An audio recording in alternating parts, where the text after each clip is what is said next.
Hi, I'm Alex Dracott. I'm the creative director over at Ironwood Studios. And I'm Seth Rosen, the game director on our first title, Pacific Drive. We're going to take a look at the game today. It's a driving survival crafting adventure set in the Pacific Northwest. We find ourselves here in the Olympic Exclusion Zone, where your only lifeline is an old station wagon. We're going to start this walkthrough in the garage. It's your base of operations where you start and end every trip. Eventually it'll start to feel like home, and while it can be upgraded, the car is the real star of the show. It's not just a vehicle, it's also the key to your survival. Each part has a purpose, and they can be swapped and upgraded. In the garage, everything is either for taking care of your car or for helping you prepare. Maintaining the integrity of your car is important. It's your shield against most dangers out there.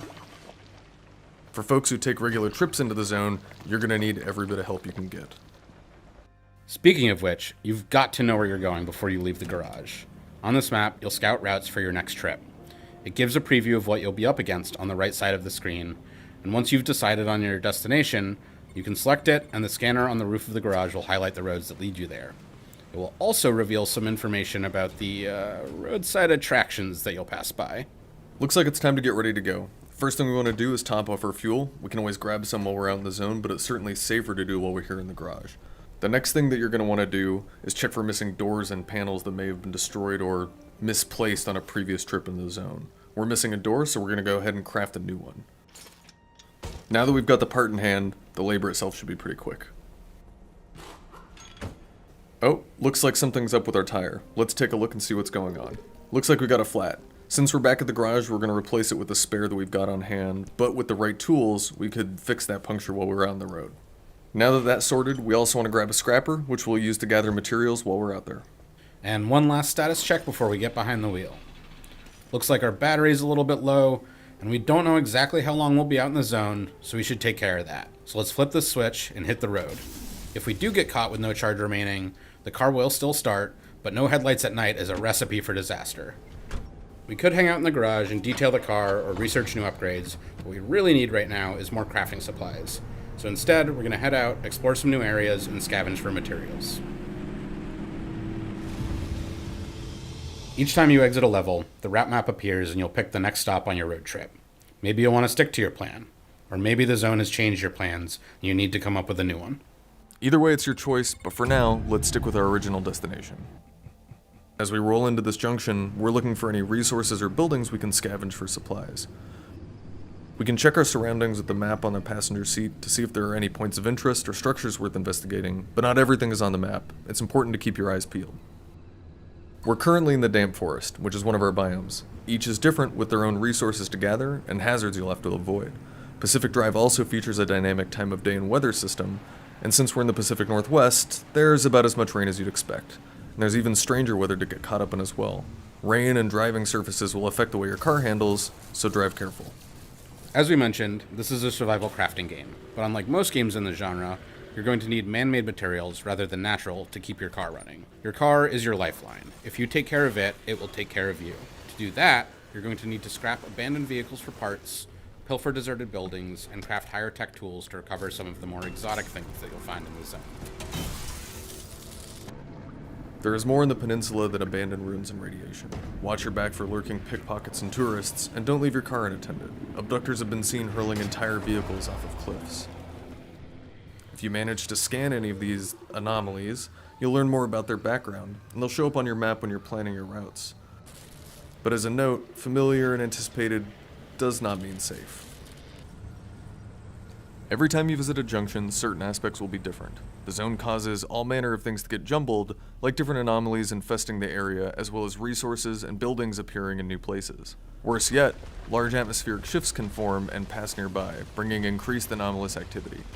It's generally a good idea to give these things a wide berth, but with the right gear, you might just be able to use it to your advantage. The only thing keeping this chaos at bay are these little pieces of tech called anchors. They've been installed all across the zone in a desperate attempt to stop its expansion. For decades, they've been sitting and absorbing energy from the instability.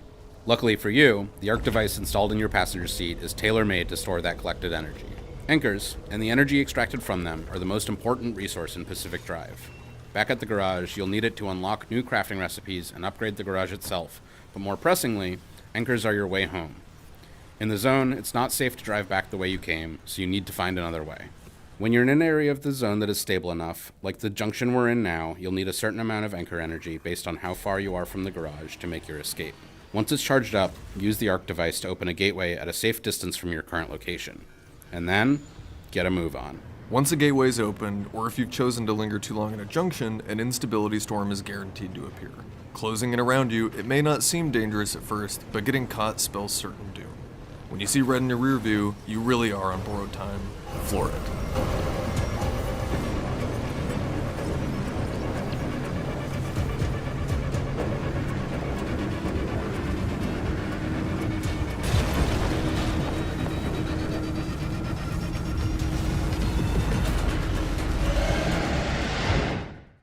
We made it back, and with a good haul of resources. We should, though, talk about what happens when you die out in the zone.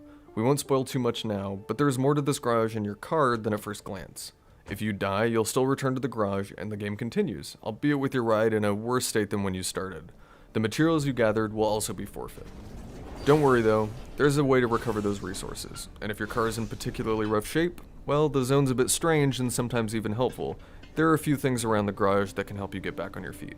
Fortunately, we made it back with our car more or less intact, so we can head into the back room of the garage and spend our anchor energy. At the fabrication station, you can spend the anchor energy and materials you've gathered to print new crafting recipes that help you survive and explore the zone. For now, though, we're going to build something new. There's plenty to add to the garage, but certain stations can also be enhanced and improved. These garage upgrades have additional tiers that can unlock new parts to craft using zone materials, resulting in better, stranger equipment. When you play Pacific Drive, we want your relationship with your car to be a personal one, and one of the ways that we do this is with our quirk system. Over time, your car will develop more interesting characteristics. These quirks are randomly generated, but the types of behaviors your car develops will be familiar to anyone who's driven an old vehicle. Many of these are harmless, and some even helpful, but when they become more of a hindrance, it's time to get it fixed. Enter the Tinker Station. With it, you can try to diagnose the problem and how it's manifesting. If your analysis is correct, or even partially so, the station lets you know, and once a quirk has been identified, it can be fixed for a cost. You'll have to listen to your car to figure out what's wrong, but if you're struggling with the process, you can upgrade the station to make the diagnosis easier. The garage is always safe, a respite from the chaos of the zone. Unload your trunk, turn on some tunes, catch your breath, and take a moment to tend to your car and nurse it back to health. You'll be mighty glad you did the next time you're barreling down a hill, beset by anomalies, racing towards a gateway.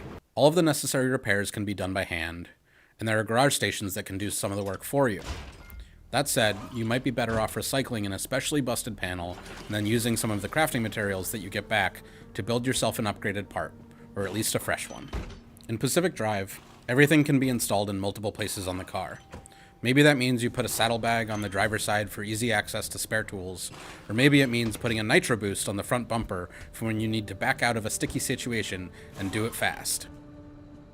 And it's not just functional and structural parts that can be customized when it comes to making the car your own.